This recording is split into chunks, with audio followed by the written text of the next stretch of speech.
Hello all you commanders out there, and welcome to this quick little guide on one of the easier ways to make a ton of money in Elite Dangerous.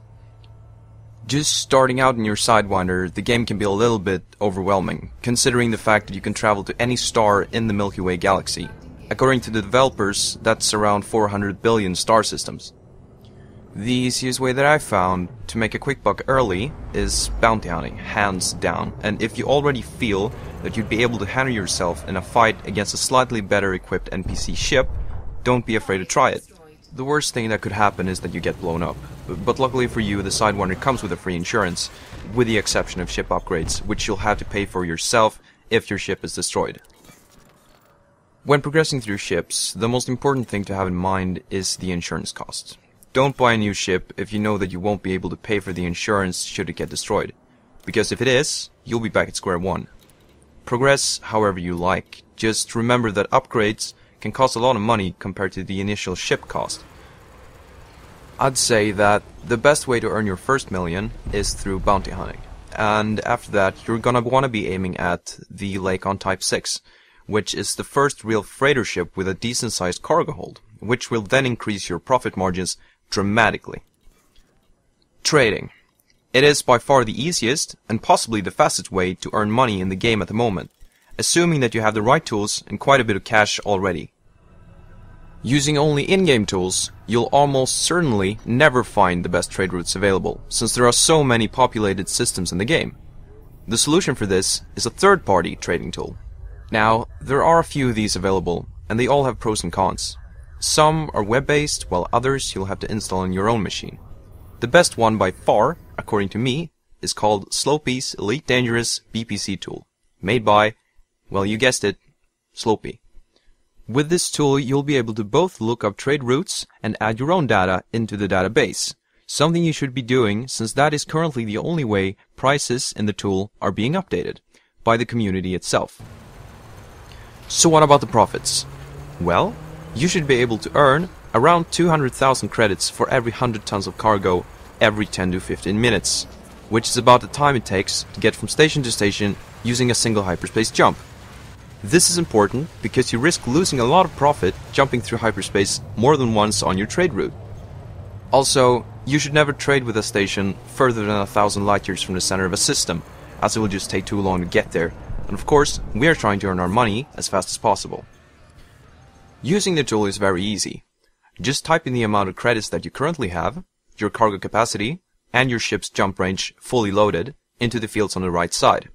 On the left side, the only thing you want to touch is the ignore unit profit fields, where you pretty much specify how much money you're gonna have to make from a route for it to show up in the search results. The highest one-way trip profit for a single item that I've seen so far was about 1,700 credits, so putting the values at 1,000 and 2,000 should provide some margin without eating up too much processing power. Yes, this is a great tool, but on an older or weaker machine, you would do best to be a little careful what you do with it, as it can crash pretty often if you push it too hard. Using this trade tool, you'll find that the most profitable commodity is most often palladium, which brings us to another problem, the return trip. I've found that on routes where palladium is the most profitable where, one way, your best bet for the return trip is either mineral extractors or power generators. And if you're unsure, you can always use the trade tool again, but this time specifying the systems and stations you're traveling between. So let's say you've traded for a while, and you're thinking of buying a new ship. The two questions that you need to ask yourself first are, 1. Does it increase my cargo capacity? And 2. Can I afford the insurance cost plus the cost of filling my new cargo hold? If the answer to one of these questions is no, you're simply not ready for a new ship yet.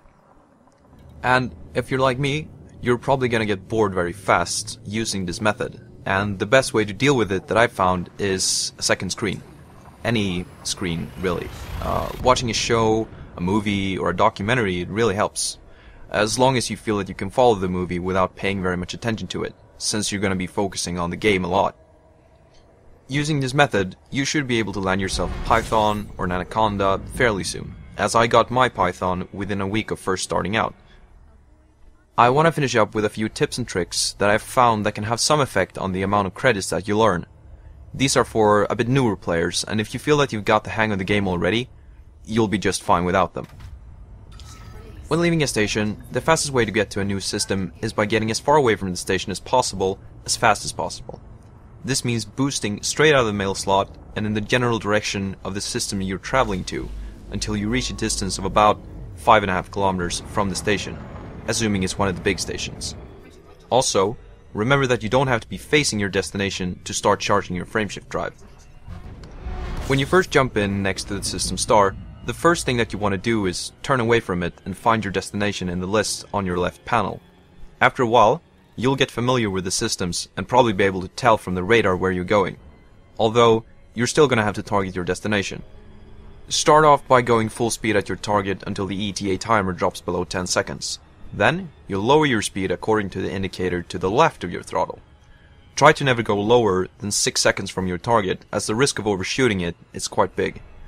When you're less than 20 megameters away, you can increase the speed. Just make sure that the timer doesn't tick down too fast. That's how you know you're gonna overshoot your target. When the prompt pops up, press the J key as fast as possible to drop out of supercruise. It'll take a bit of practice, but people tend to get the hang of it fairly quickly. So, with all the topics I wanted to cover done, I wish you all good luck in your quest for galactic domination. If you want to, feel free to give me some feedback, and if you'd like to see more of this kind of content in the future, please let me know. Until next time, take care, and I'll see you among the stars. Time is fleeting.